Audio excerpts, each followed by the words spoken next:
Oggi facciamo la ricetta di tarallini, sugna e pepe. È una ricetta che faceva mia nonna, è un'antica ricetta napoletana che viene preparata con lo strutto. Ma perché si chiamano tarallini, sugna e pepe se poi ci mettiamo lo strutto? Perché in napoletano lo strutto viene chiamato nsogna. Qual è la differenza tra la sugna e lo strutto? La sugna viene presa dal grasso viscerale del maiale, mentre invece lo strutto viene preso, oltre che dal grasso viscerale, anche quello del dorso. La sugna è più delicata, lo strutto si adatta meglio a preparazioni rustiche, come ad esempio i taralli. Comunque nella ricetta di mia nonna si metteva lo strutto, però lei li chiamava tarallini, sugna e pepe. Questi tarallini sono veramente uno sfizio e non ci preoccupiamo se lo strutto ha un potere calorico maggiore rispetto al burro. Questo è lo strutto, perché il potere calorico non è importante quanto grasso andiamo a mettere e sicuramente di sugna ce ne vuole veramente molto poco. Fare l'impasto dei tarallini è veramente molto semplice.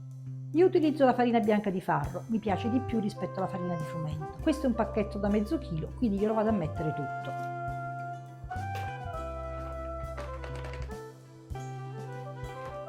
Per mezzo chilo di farina abbiamo bisogno di un cubetto di lievito di birra o una bustina di lievito di birra. Questo lo trovo molto più comodo perché lo posso tenere sempre a disposizione in dispensa. Andiamo a mescolare.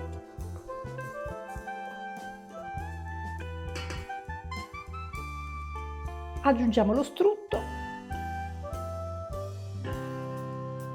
2 cucchiaini e mezzo di sale,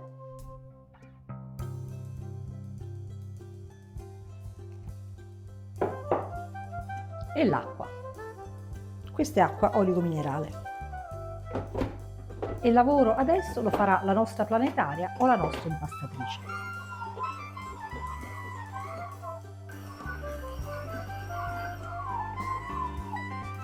Facciamo riposare un pochino la macchina, nel frattempo andiamo a schiacciare i grani di pepe. Certo possiamo anche utilizzare il pepe, quello già macinato, però così il granellino rimane più consistente ed è veramente piacevole quando si mangia il tarallo. Utilizzo un pestello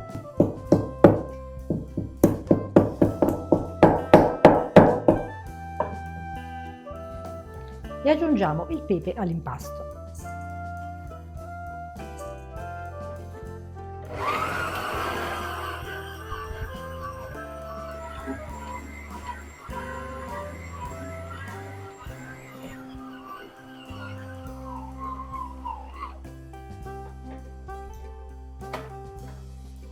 E dopo 5 minuti è ben impastata.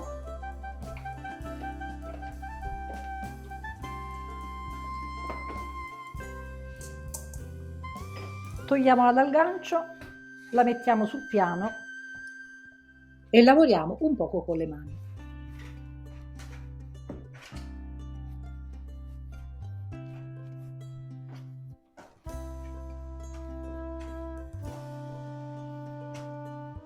Man mano che do la forma ai tarallini li vado a mettere su questa teglia che poi andrà in forno. Sulla teglia metto un foglio di carta da forno siliconico. Questo è molto comodo perché non li fa attaccare.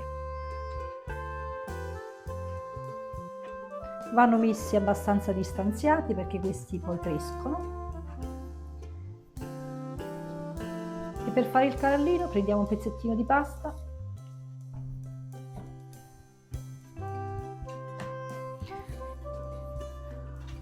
lo andiamo a lavorare sul piano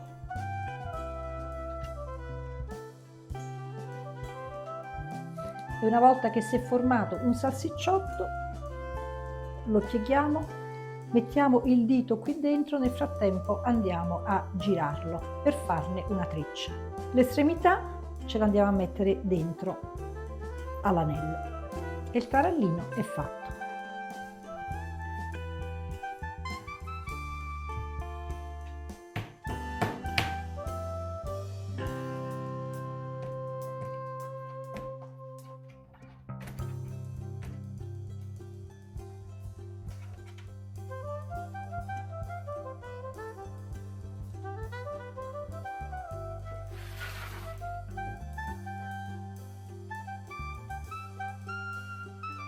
Mettiamo le mandorle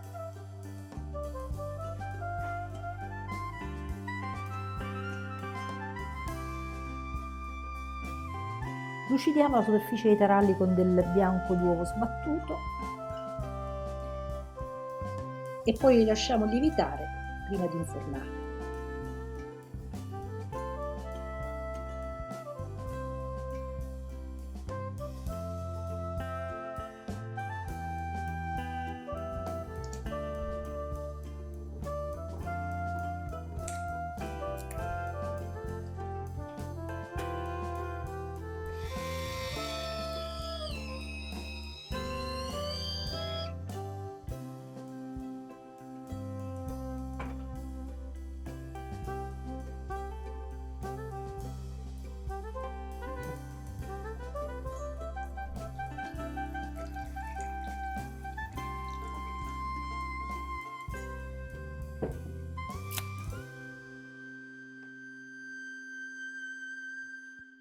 E finiamo a tarallucce e vino.